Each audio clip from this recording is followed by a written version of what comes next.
Chapter 3. The Henderson Orchard. On the other side of their building, across the main road into the town, was a small orchard. The farmers had built a small white building along the roadside. There they sold apples, strawberries, blueberries, pumpkins, apple cider, jams, and even fresh pies. Many of the townspeople, and even those from other towns, would make the trip just for their farm fresh products. Nathaniel and Michelle crossed the street to the small white building with a large sign atop of it reading, Henderson's Orchards, in great big red letters that had clearly weathered over the years. Many cars were parked outside the building. There was a line of customers to the counter buying gallons of fresh cider, baskets of fresh fruits, jars of homemade jams, and of course pies. Behind the counter was a large oven where they baked their famous fruit pies. A teenage girl was taking out more hot pies, replacing them with pies ready for baking. Her younger sister and mother worked a large, floured work table making more fruit pies. Her father was feeding fresh apples into an apple juicing machine. Her brother helped fill plastic jugs with fresh apple juice. The farmer's 3 grown sons, daughters-in-law, and 5 grandchildren in their late teens to late 20s worked the farm and operated the store. They were all extremely busy as more and more customers entered their small shop. As soon as the pies were finished baking, they were sold. Autumn Sundays, Nathaniel and Michelle learned, were their busiest days. The other brother was over a couple of large pots, filled with water, 3 types of chopped up apples, sugar, sliced ginger, cinnamon sticks, whole cloves, nutmeg, allspice, and a little taste of maple syrup. After 2 hours of simmering over a low heat, the covers of the pots were removed. One of the teenage grandsons would then use a potato masher to mash up the softened warmed apples even more so. He would then drain the juicy apple sauce through a stainless steel strainer, using a ladle. He pressed down on the apple pulp, squeezing out every drop of remaining spice cider into a large stainless steel pot. The cooked and seasoned apple cider was then poured into glass gallon jugs and placed in a walk-in refrigerator at the back of the shop. The squeezed apple pulp had the pieces of cooked ginger, whole clovers, and cinnamon sticks removed from the pulp. The pulp was jarred to be sold as homemade applesauce. The glass jugs of cider marinated overnight to be sold the next day. Many people would drink the cider cold, but many others would bring the jugs home, pour the cider into a pot to heat up over their stoves, or just pour the cider directly into ceramic mugs to be heated up in their microwaves. Those who were more traditional would stir their warm ciders with cinnamon sticks to enjoy. A perfect New England drink to cuddle in front of a warm fire with a loved one as autumn leaves fell quietly outside. "Can I help you?" One of the daughters-in-law asked Nathaniel and Michelle, being that they were the next in line at the sales counter. "Fresh pie, jug of cider. We just moved into the old factory across the street. We were wondering if you could tell us anything about its past." Nathaniel's question brought the whole shop to a dead silence. The shop became so quiet he could hear his own heart beating. "You live in the old factory?" A woman behind him broke the silence as she held her 2 children closer to her, as if she was protecting them from some unseen threat. "Yes." Michelle answered her, extremely nervous by the response of all the people in the shop. "I have lived there a week now. Nathaniel moved in this past Friday." "Then you were there on the new moon?" a man in his early 30s asked. "Did you see her?" Several others collectively spoke out. "We both saw 2 glowing eyes near the old water wheel," answered Nathaniel, causing everyone in the shop to simultaneously take a deep breath, holding it in shock, as all their eyes widened as if they too saw her eyes. They could both feel the fear fill the shop. "I think you should talk to our dad," the eldest son suggested. "He can best answer any questions you both might have." He called his oldest son to lead them out the back door to the farmhouse on a small hill that overlooked the orchard and the shop. The shop attempted to go back to normal business as Nathaniel and Michelle left the building. Many of the customers quickly bought what they came for and left even quicker. "My name is Adam." The oldest son introduced himself as he walked them to the farmhouse. "I think Nana could have helped you learn more about the factory. Actually, it was her great-great-great-grandfather that first started this orchard. The family has lived near that factory for generations." "So your name is not Henderson?" asked Michelle. "No, our family name is Miller, our grandfather's name. You will meet him, but I should warn you, he's not all there." "Not all there?" Nathaniel asked as they climbed the stairs built into the small hill to the house. At the top of the small hill, an old, renovated farmhouse stood. In front of it was a large oak tree that seemed even older than the house. Many of its branches seemed to be dying. "There was a terrible accident a few years ago. He has not been the same since." "Oh, that is terrible," Michelle said. Adam reached the front door and knocked 3 times, paused, and then knocked twice. The door slowly opened as a man in his mid-70s peered through the crack. "Is it safe?" the old man asked. He cautiously stared up at the old oak tree. "Yes, Grandpa, it is safe. No monsters, just a young boy and girl that live in the renovated factory across the main road." Adam turned to Nathaniel and Michelle. "I will leave you now. Sundays this time of year are our busiest times." As Adam left and headed back to the orchard shop, Nathaniel and Michelle heard a voice call out from within the house. "Charles, it is okay. Let the children in." Mr. Miller opened the door wider, letting them both in. Standing in the shadows of the living room was Nana Miller, an attractive and elegant woman in her mid-60s. "So what are your names?" Nana turned to her visitors. Her eyes sparkled full of life and kindness. "I am Nathaniel, and this is Michelle." "So, nice to meet you both. We don't get visitors often, especially since the accident. Please have a seat. Would you like some cider, a piece of pie?" "No." Michelle began to reply. "Yes, please. That would be very nice, thank you." Nathaniel interrupted. Nana went to the kitchen to fetch the cider and pie. Charles sat in the big soft chair across from them.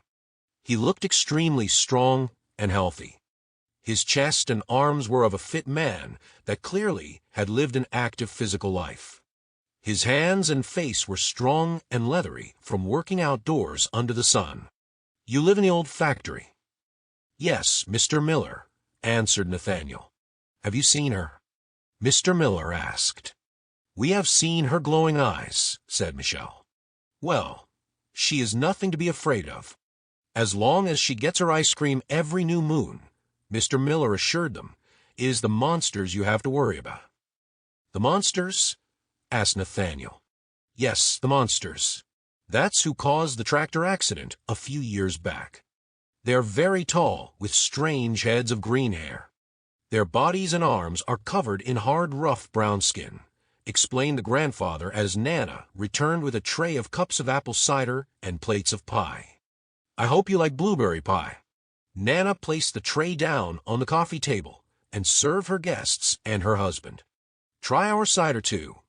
I think you find it very good." "Yes, it's very good." Michelle and Nathaniel both replied together.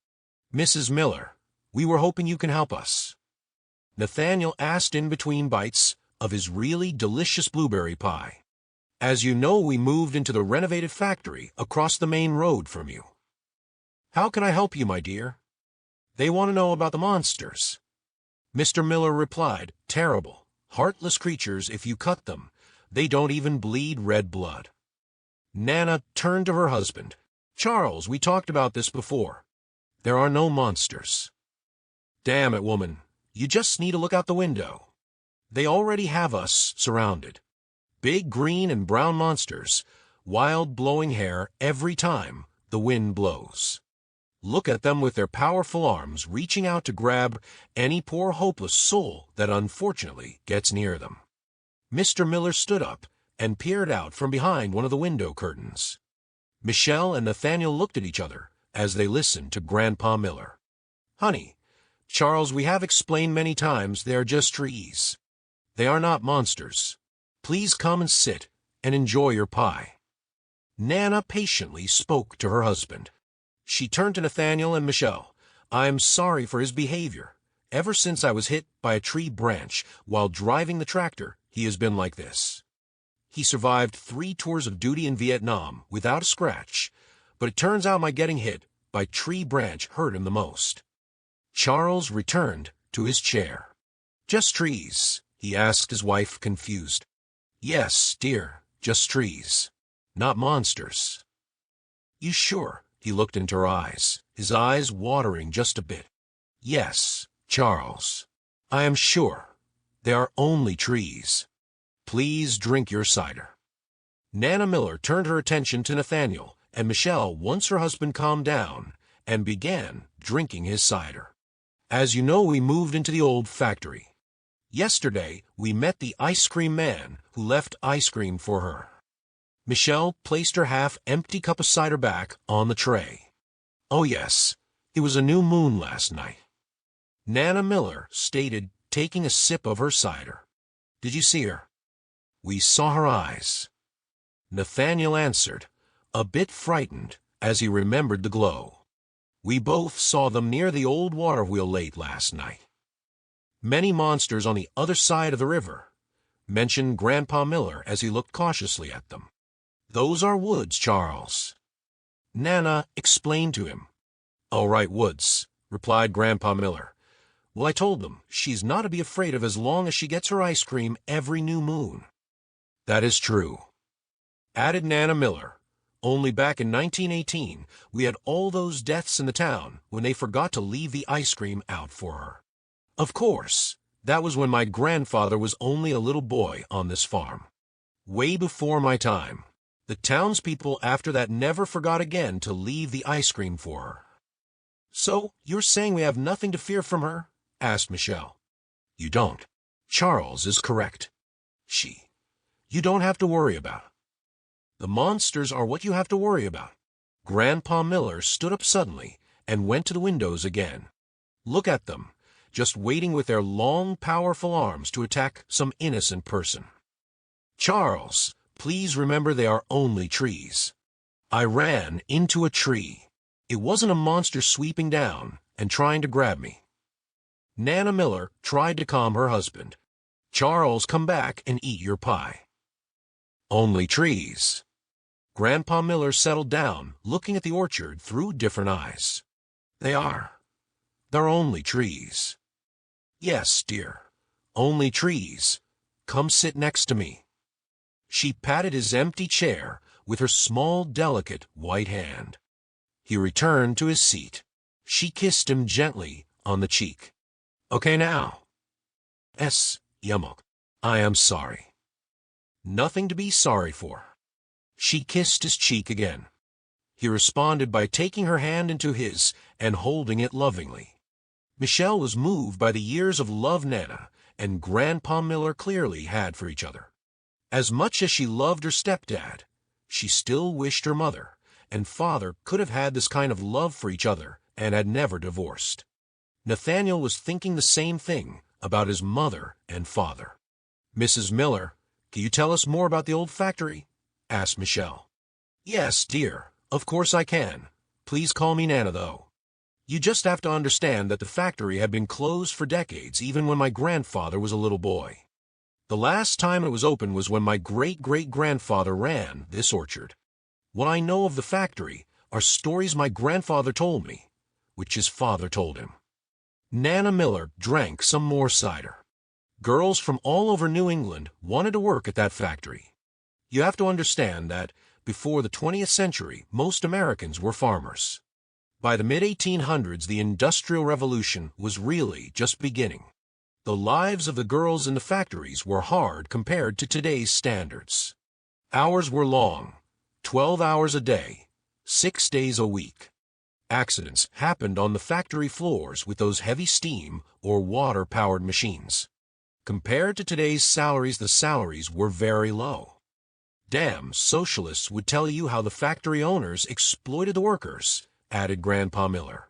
He sat up straight in his chair, making it sound as if they went out to the farms, chained people, and dragged them to the factories to work. Baloney. All of it. Damn fools have no idea what they are talking about. But their lives do sound so horrible. Michelle stated, such long hours, working so many days a week. People lined up in those days to work in a factory. Explained Nana Miller. Charles is right. They were not forced to work in factories. People, especially young people, left the farms for the cities to get factory jobs. People nowadays do not understand how hard farm life was for most of human history. On a farm you worked 7 days a week. 1 day off a week was a great improvement. On a farm you didn't work only 12 hours a day. Many times you worked before the sun came up and way after the sun went down. Plowing land with only a horse or mule to help you, weeding by hand, seeding by hand, tending to the livestock, making your own clothes, your own soap, your own candles. Pulling tree stumps with only chains, a strong back, and a horse, building their own homes with the help of neighbors, helping your neighbors build theirs, washing clothes by hand, keeping a wood fire burning in your hearth all day and night every day, baking your own bread, tending to children and babies, building your own furniture. It was non-stop work on a farm. Going to church was one of the few breaks one would get. Modern people forget how hard farm life really was. Grandpa Miller pointed at them with his fork, as if to make his point stronger. In those days you could be tending your fields for months, every day of the week, from sunrise to sunset, and then one day, a cold front comes in and frost destroys months of labor. Or too much rain, or not enough rain, or an insect infestation. All your crops destroyed, all your work, most of your food destroyed. At least at a factory, one got paid at the end of each week, and you could buy what food there was in the markets. Farming was risky and back-breaking work. Sitting at a machine powered by water or steam was easy in comparison. Never realized how difficult it was. Nathaniel said, "It was. Nowadays with tractors, washing machines, gas stoves, electric lights, and so many machines made in factories, all of our lives have become much more comfortable. Not just for farmers." Nana Miller explained, it was not just the hard work. Women would have an average of 12 children in those days.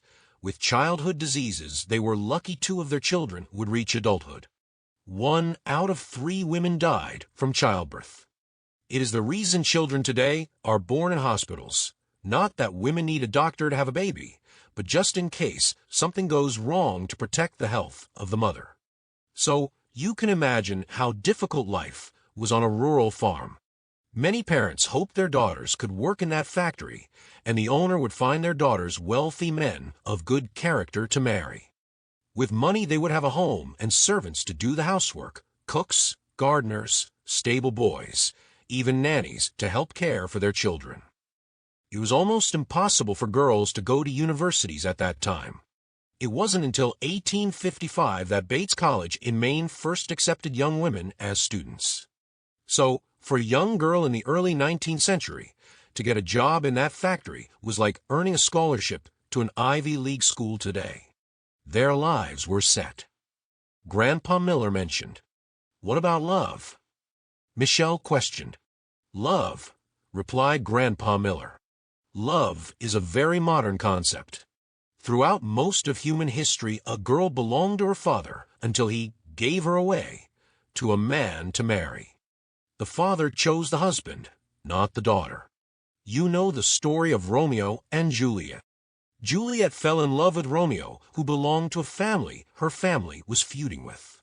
Nathaniel answered, "Yes, but in the beginning of Shakespeare's play Juliet shall be 14, that shall she marry.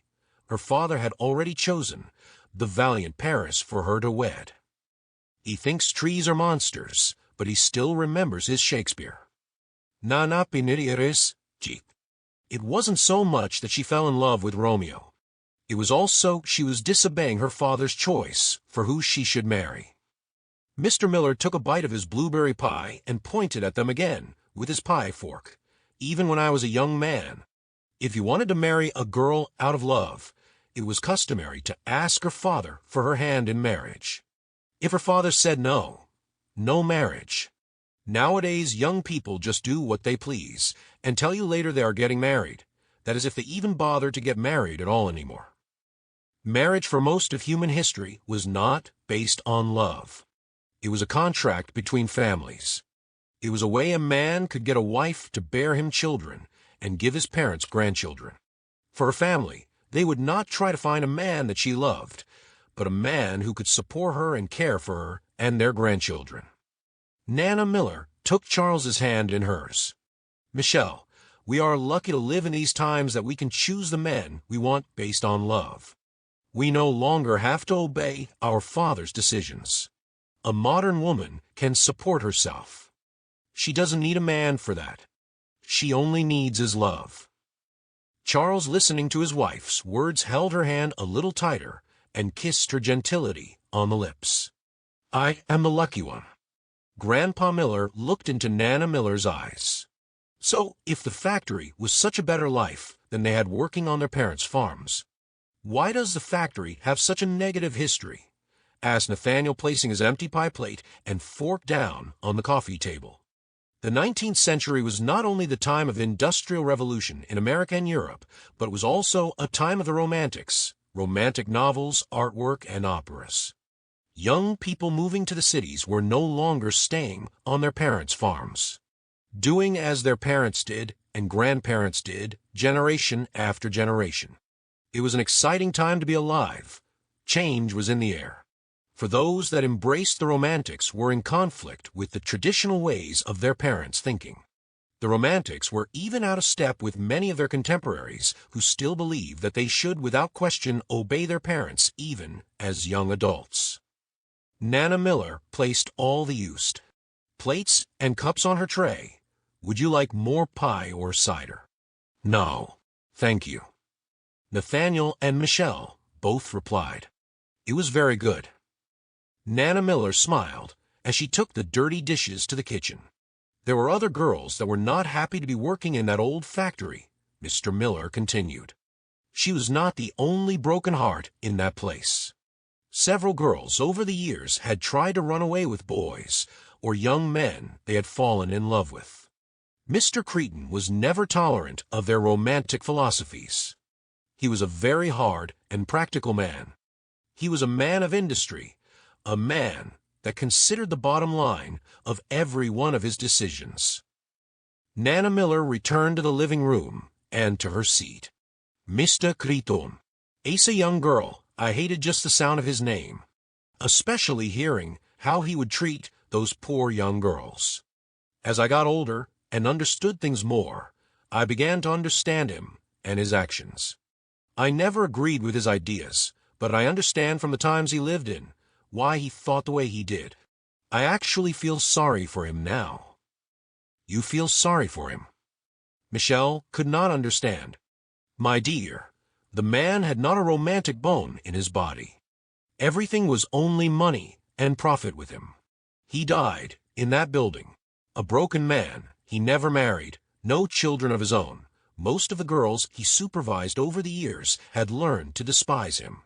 When he died, not a single person attended his funeral. He had lots of money when he died, but never learned to enjoy it. Yes, my dear, I do feel sorry for old man Cretan.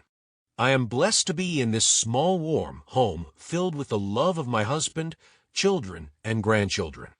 I would not trade it for all of old man Cretan's millions. Hear, hear. Grandpa Miller agreed. A home filled with love is truly the richest home. Nathaniel noticed that Michelle's eyes were tearing. Are you okay? He asked. Es, Yamvin. She quickly wiped the tears from her eyes. You are both such lovely people, Mr. and Mrs. Miller. Nana reached out and gently held one of Michelle's hands and patted it with her other hand. So sweet of you to say. My dear child. Michelle was touched by Nana's Miller's warm and kind reaction, but was a bit surprised how icy cold her hands were. So, he died in our building. Nathaniel returned to the topic. Yes, he did. After she killed herself on that water wheel, something in him went terribly wrong. One would think her actions would have softened his heart, but instead it made him worse. He became paranoid that many of his girls had secret lovers. He began punishing more and more of them. This all happened decades before Sigmund Freud wrote his theories of psychology and the subconscious. Grandpa Miller explained to them. My guess is he was resentful that he was surrounded by all those attractive young women, but he would never know love from any of them. His greed for money was so intense he had to keep them all pure to marry off. Yet subconsciously he must have still been a man with normal needs for love and female companionship. He acted more and more like an insanely jealous lover with all his girls than their employer. He was always accusing them of being unfaithful and having secret lovers, even though he never gave them any opportunities to contact any young men. Part of his paranoia was his fear of losing money if the girls did have lovers, but I'm convinced he was also jealous he would never experience love for himself. Sour grapes? Asked Nathaniel. Nana's face clearly showing sympathy for what the girls had suffered. Perhaps, but was much more than that. The stories go that he began to enjoy punishing the girls.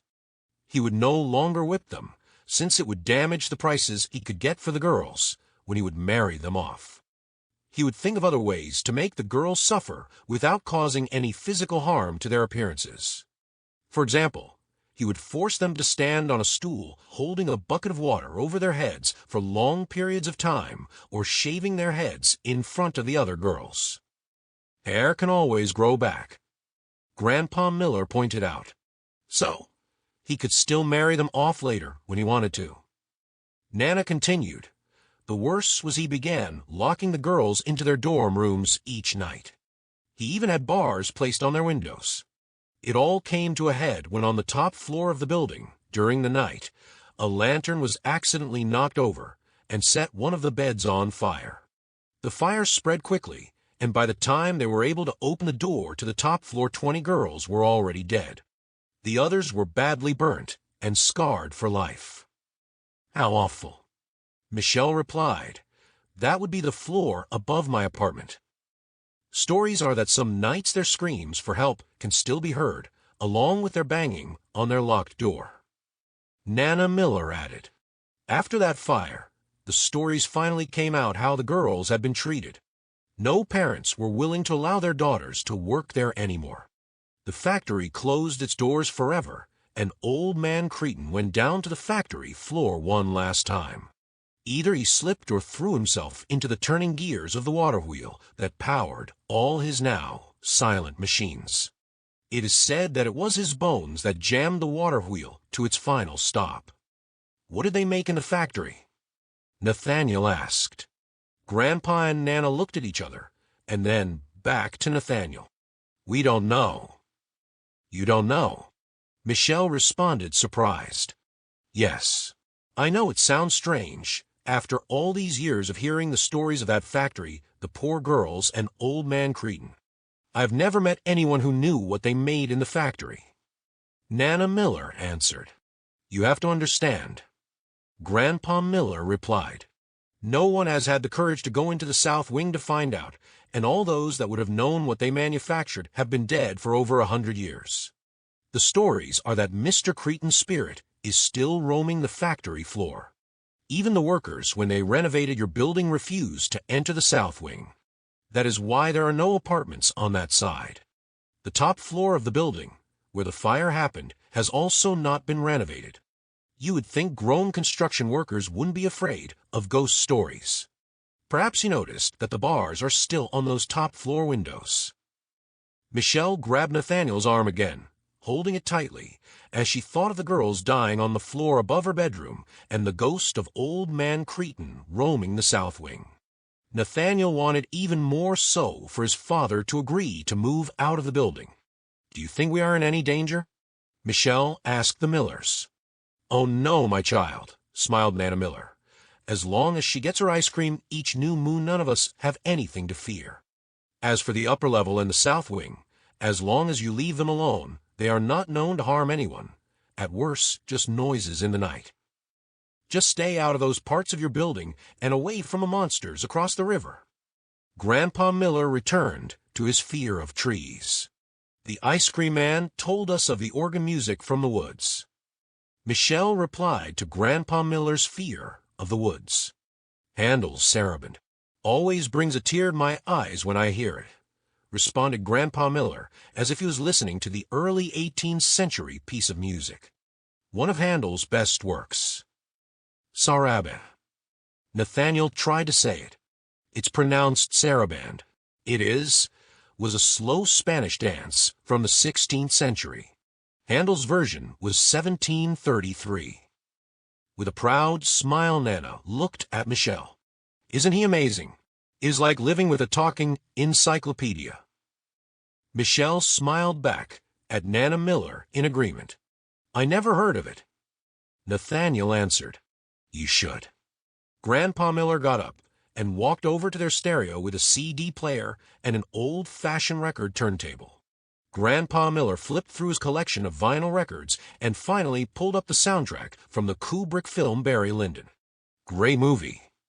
Grandpa Miller mumbled to himself as he took the record out of the cardboard album sleeve and placed it on the turntable. He found the position for the piece and gently rested the needle upon the spinning record. After a few short scratches, the slow, somber, orchestrated music began to play as Grandpa Miller stood there silently looking towards Nana, yet seeming to be looking through her, not at her. Violins played sadly along with the harpsichord. When the kettle drums joined in, Nathaniel felt goose pimples travel up his arms. He could see Grandpa Miller's eyes begin to tear as the music continued. The piece ended in only 4 minutes, but Nathaniel had never felt more moved from listening to any other piece of music before. He played this after her death, holding back his own eyes from watering. Michel looked at Nathaniel knowing he was feeling what she was feeling. Yes, every November 7th, on the anniversary of her death. Nana Miller answered, walking up to Mr. Miller and giving him a hug. He never failed to return to the church each year to play Handel's Saraband, to remember her and his loss. He had one hell of an understanding wife, Grandpa Miller added. She knew why he did it, but she let him anyway. Even after his death, every night on November 7th, one can still hear him play. Michel voiced in fear. That is what they say. Grandpa Miller returned to his chair.